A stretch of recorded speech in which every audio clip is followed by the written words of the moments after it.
Hey, what's up? It's Thomas Frank, and in this video, we're talking about active reading. So active reading is a method of reading a book with the intent of pulling something useful out of it. And it's different from just passively going over the text once just to experience it. So right off the bat, I'm going to say there are a lot of systems that have been put forward, like SQ3R, SQ4R, and lots of other acronym-driven systems for active reading. And I think that these systems are too cumbersome, they take too long, and I'm not going to be going over them in this video. And I'm not the only one who thinks this. So instead, what I'm going to do is show you how I'm applying active reading to 3 specific books that I've been reading recently and how I'm able to recall the information better by doing that. But first, I'm going to give you 5 general active reading tips that you can apply to any reading that you have to do. So the first tip is to use a technique called pseudoskimming. And the longer the readings that you have to do are, the more likely a lot of the paragraphs in those readings are going to be filler. That could be like background, it could be extra detail, it could be asides, things like that. And often you don't really need to read these paragraphs all that in depth to get the information you need for your classes. So the pseudo-skimming technique is really a paragraph by paragraph technique where you skim each paragraph very quickly and then you sort of get a feel for the reading and figure out which paragraphs hold the most important information. The second tip is to try to read backwards. A lot of textbooks are not all that exciting. They don't really have a narrative and you're not going to spoil yourself if you read it backwards or go to the end. So if you want to figure out what a certain chapter is all about, you can first go to the back, look at the summary, look at the vocab lists that are put back there, some of the questions, the review items, and get a feel for what the actual chapter wants you to learn in a big sense, in like a sky-high sense.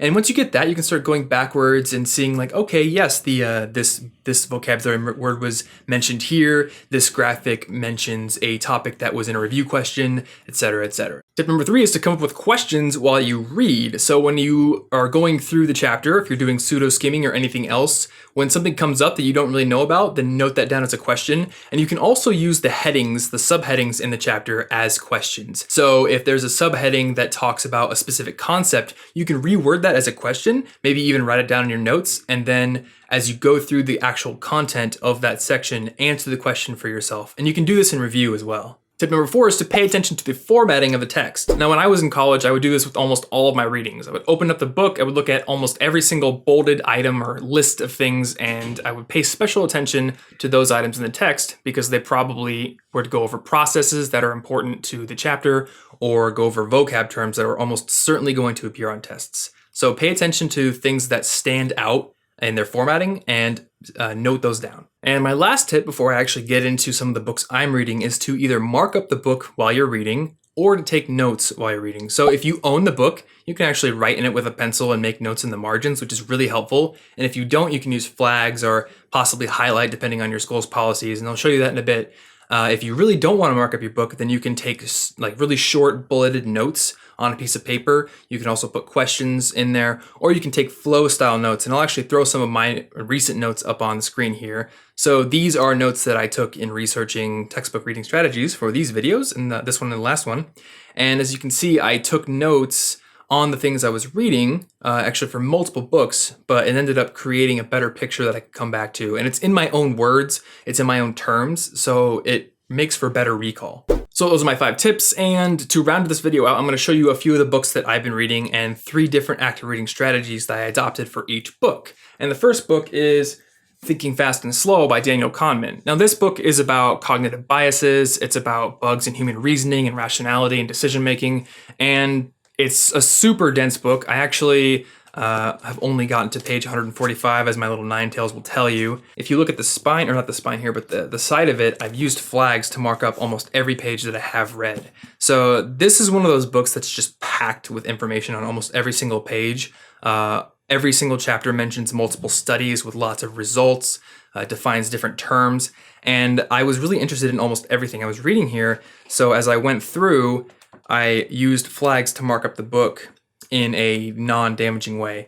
And I was reading this book about a year ago. I've become a little bit more okay with marking up my books permanently since then, but the flag method does work, especially if you're renting textbooks or you plan on selling it later. You can just pull them out when you need to, when you have good notes for them and you've finished reviewing. But yeah, it's a pretty good method. So the second book here is Confessions of a Scholarship Winner by Christina Ellis, and I'm going through this book because it's a fantastic overview of how to win scholarships. Probably going to put it on my essential books list and create a lot of blog posts and things on it. But with this book, I actually went through with a pencil and I would bracket paragraphs that held specific ideas I wanted to review later. I would write notes in the margin, underline specific terms that are actually really important. And as I'm looking back through the book, I can see all the spots that I wanted to note for later. So I'm actually going to go through the book a second time once I finish reading it and take good notes on it.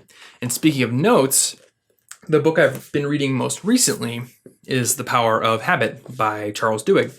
And if you were to be able to look through this book, you'll see no markings whatsoever. So I actually have a third active reading system, which is working really, really well for me at this point. And it's just to take notes on the chapter after I've read it. So I've created a habit of reading this Power of Habit. I've created a habit of reading this book every single day for at least 15 minutes. And I check it off in HabitRPG. And it's something that's becoming a very strong habit for me. So I definitely do it every day. And about once every 2 days, I finish a chapter. And immediately when I finish reading a chapter, I'll go over to Evernote on my desktop computer, go back through the chapter and write notes in Evernote, which you can see right now on the chapter. So I've actually got a good bulleted summary of almost the entire book right now. Everything that I thought was important in the book is in that summary, and it's going to be about 3,000 words once I finish it, I'm estimating.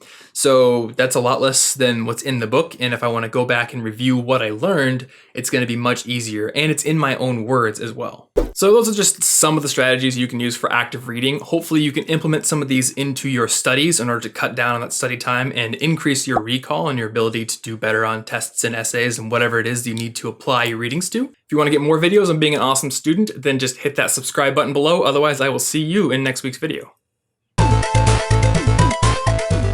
Hey, thanks for watching my video. If you enjoyed it, then you can support me by giving it a like on YouTube or sharing it with a friend. If you want to get more videos just like this every single week on being a better college student, then click the subscribe button right there.